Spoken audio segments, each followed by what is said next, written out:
Welcome to best TV. నేను మీ Shanvi. Belly లలిత తన కుటుంబంలోని 7 సోదర సోదరీమణులలో ఒకరు. ఆమె ఒక స్పిన్నింగ్ మిల్లులో కూలి పని చేసేవారు. కేవలం 25 ఏళ్ల వయసులోనే ప్రజల మనసుల్లో ఉన్నత స్థానాన్ని సంపాదించుకున్నారు. ఆమె పోరాటం అటిమను చూసి ప్రభుత్వాలు, అధికారులు భయపడేవారు. ఎంతగా అంటే ఆమెను 17 ముక్కలుగా నరికి భువనగిరిలో చెల్లాచెదురుగా విసిరివేశారు. బెల్లి లలిత గారు సంప్రదాయ ఉగ్గు కథాగాయని. ప్రజలు ఆమెను తెలంగాణ గాన కోకిల అని పిలుచుకునేవారు. ఆమె తెలంగాణ కళా సమితిని స్థాపించారు. గొప్ప విద్యావంతురాలు కాకపోయినా స్పిన్నింగ్ మిల్లులో కూలి పని చేసిన అనుభవాలతో స్వయంగా పాటలు రాసి పాడి తెలంగాణ ప్రజల, ముఖ్యంగా మహిళల మనసుల్లో చిరస్థాయిగా నిలిచిపోయారు.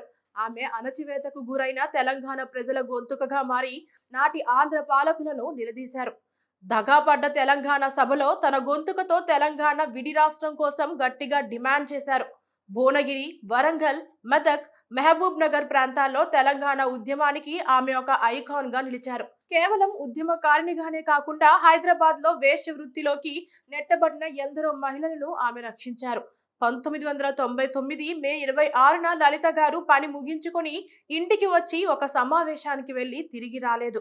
ఆమె అదృశ్యంపై కేసు నమోదు చేయడానికి పోలీసులు నిరాకరించారు. ప్రజలు ఆందోళన చేయగా ఒక జిల్లా స్థాయి పోలీసు అధికారి పట్టుకుంటే ఎన్కౌంటర్ చేసేవారే తప్ప అరెస్టు చేసేవారు కాదు అని బాధ్యతారహితంగా మాట్లాడారు. ఆమె పేరుతో నకిలీ లేఖలు సృష్టించి వ్యాప్తి చేశారు. కొన్ని మీడియా సంస్థలు ఆమె వ్యక్తిత్వాన్ని హననం చేసే ప్రయత్నం చేశాయి. దీంతో తెలంగాణలోని 10 జిల్లాల ప్రజలు వీధుల్లోకి వచ్చి ప్రభుత్వాన్ని ప్రశ్నించారు. అదృశ్యమైన 4 రోజుల తర్వాత ఒక యువతి శరీర భాగాలు వ్యవసాయ బావిలో లభ్యమయ్యాయి. అయితే అవి లలిత గారివి కావని పోలీసులు అప్పట్లో ఖండించారు. సుమారు 13 రోజుల పాటు భువనగిరి చుట్టుపక్కల ఉన్న వివిధ బావుల నుండి శరీర భాగాలను వెలికి తీస్తూనే ఉన్నారు. చివరగా జూన్ 10, 1999 అర్ధరాత్రి లలిత గారి తల లభ్యమైంది. ఆమె అంత్యక్రియలకు వేలాది మంది ప్రజలు హాజరయ్యారు. అప్పటి ముఖ్యమంత్రి చంద్రబాబు నాయుడు, హోంమంత్రి ఎలిమినేటి మాధవరెడ్డిలకు వ్యతిరేకంగా ప్రజలు నినాదాలు చేశారు. భువనగిరి నియోజకవర్గంలో లలిత గారికి పెరుగుతున్న ప్రజాదరణ చూసి మాధవరెడ్డి భయపడ్డారని, ఆమె ఎన్నికల్లో పోటీ చేస్తుందనే ఉద్దేశంతోనే తెలంగాణ ఉద్యమ గొంతుకను అణచివేయాలని ఈ కుట్ర చేశారని ప్రజలు ఇప్పటికీ నమ్ముతారు.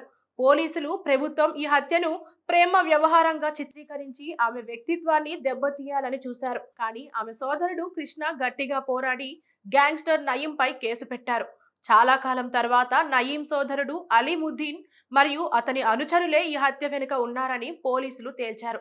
ఆమె ఘోర హత్య తెలంగాణ మలిదశ ఉద్యమానికి పెను స్ఫూర్తిని ఇచ్చింది. గద్దర్ గారితో సమానమైన శక్తివంతమైన గొంతుక ఆమెది. కానీ గొల్ల, కురుమ కులానికి చెందిన మహిళ కావడంతో ఆమె కథ చాలా వరకు వెలుగులోకి రాలేదు. బెల్లి లలిత అంటే అణచివేతకు వ్యతిరేకంగా వినిపించిన గొంతుక, అధికారుల గుండెల్లో నిద్రపోయిన గొంతుక. ఇవి ఇవాల్టి అప్డేట్స్. మరిన్ని అప్డేట్స్ కోసం మన ఛానల్ని సబ్స్క్రైబ్ చేసుకోండి. Thank you.